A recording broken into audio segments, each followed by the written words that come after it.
Wyatt Smith. He's the Chief Training Officer, not only for our personnel down here on the ground, but also our astronauts up in space.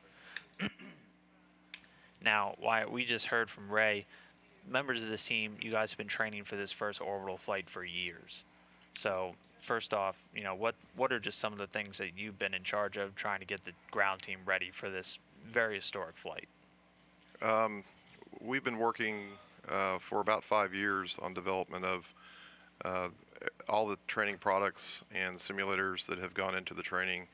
So there's been a lot of effort by the simulator development team and obviously the instructors to develop all the products, the classroom lessons to get ready for this. And so this is a first. So I'm assuming anytime it's a first, a lot of extra effort has to go in to preparing the team for something. Yeah, there was a lot of effort that went into the development of all the products. I was involved very heavily in the development of the simulator interface that was used. The actual simulator is located in Dulles, Virginia, at the orbital facility, and we use our ISS simulation here and interface the two together, and that was a very lengthy effort that went into doing that. But we were on a pretty short time frame, so we had to do a lot of extra effort to get that working correctly.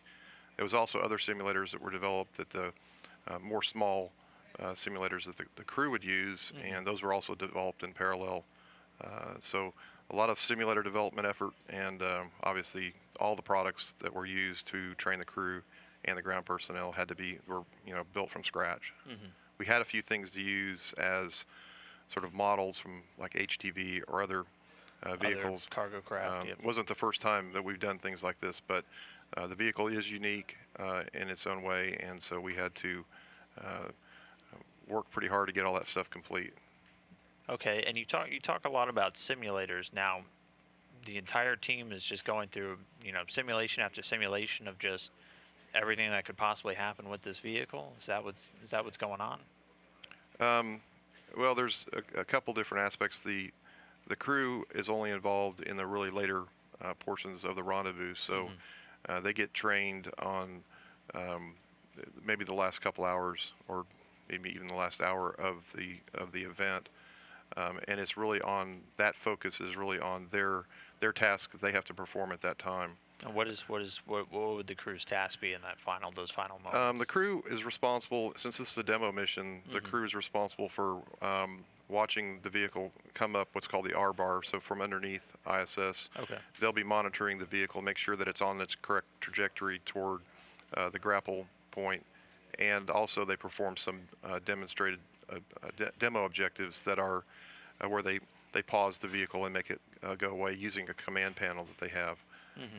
So they have to report to the ground how the vehicle's performing with a lot of visual aids that they have, and then they actually do the grapple with the arm.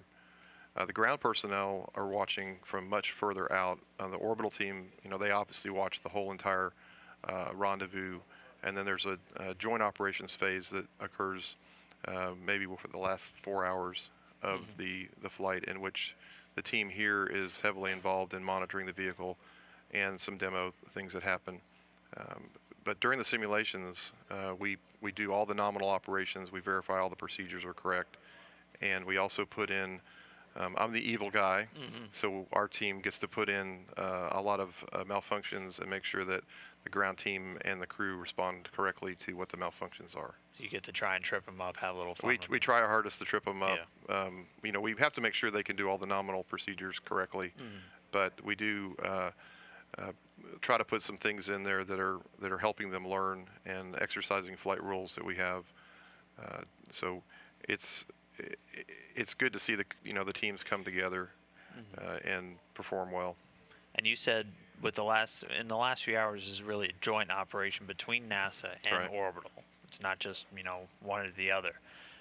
What are some of the things you've learned or experienced in joint training with Orbital? I mean, has it been vastly different, say from training for an ATV or an HTV international partner, vastly different from training for SpaceX? Similar? It's similar. I think the biggest thing that I saw was that Orbital had a certain way of operating. They've operated satellites for years in-house, but then you bring the NASA team in, and so there's a different element of information exchange that occurs in the nominal procedures. And I think that the first few simulations we did really brought out that that's going to be a little bit of a difficult choreography to pull all that together. So they worked real hard, and I think in the last few simulations we really saw it being very crisp and clean. So they kind of started off with what do we say and how do we do this, and it has evolved. There's also JAX is involved, so we had those guys in simulations because Orbital uses the proc system in the GEM to get radio communication with their vehicle when it's within range. So we had trilateral simulations with the JAXA guys, and that just added a third element of complexity to it. But can't make things easy. Well, it all worked out, and I think that everybody's prepared. Okay, is now in the training flow for everything, is there any particular moment in this demo mission that has received special focus, required a lot of training, something maybe that hasn't been done yet, or because it is obviously a lot of it's all new because it's a new vehicle, but is there any part of the training flow that really you guys had to hone in on? I think the last 2 hours of the rendezvous are probably what got the most focus. That's when the vehicle's getting closer and things are getting a little bit more fast-paced, and so I think that's where the crew gets really involved, and there's a lot of once the vehicle's within a couple hundred meters of station, you want to make sure everything goes good. So we certainly did that on most of the simulations. We also did some departure simulations, but those are a little more easy to do than the really close-in stuff. And right before this, you had told me you guys have been preparing for this, for years. You and the team done a lot of hard work. You guys kind of excited to finally see it all come to fruition? Yeah, we're very excited. There's been a lot of delays that have happened over the past couple of years because of various different things that have happened in the vehicle development, and it's hard to believe that it's finally here, and we're certainly very excited about it. This week, I think one thing that comes to mind is that we also do onboard training for the crew. So the crew has a small simulator on board, and we do various different briefings with the crew. And this started this past Monday, and it goes to the arrival date in a couple weeks. And it's real exciting to see that happen because that kind of shows you that it's real and it's actually going to happen. So we're excited to finally get that part of it going and have a success. All right, and it is a very exciting time. Again, Wyatt Smith, he's our Chief Training Officer for our teams down here and for our astronauts getting ready for that first orbital demonstration mission to the International Space Station, launching on September 17th, grapple and docking on September 22nd. So Wyatt, thanks so much. Great job to you and the team. Really looking forward to watching a successful operation. I know it's in great hands, so we're really excited too. Thank you.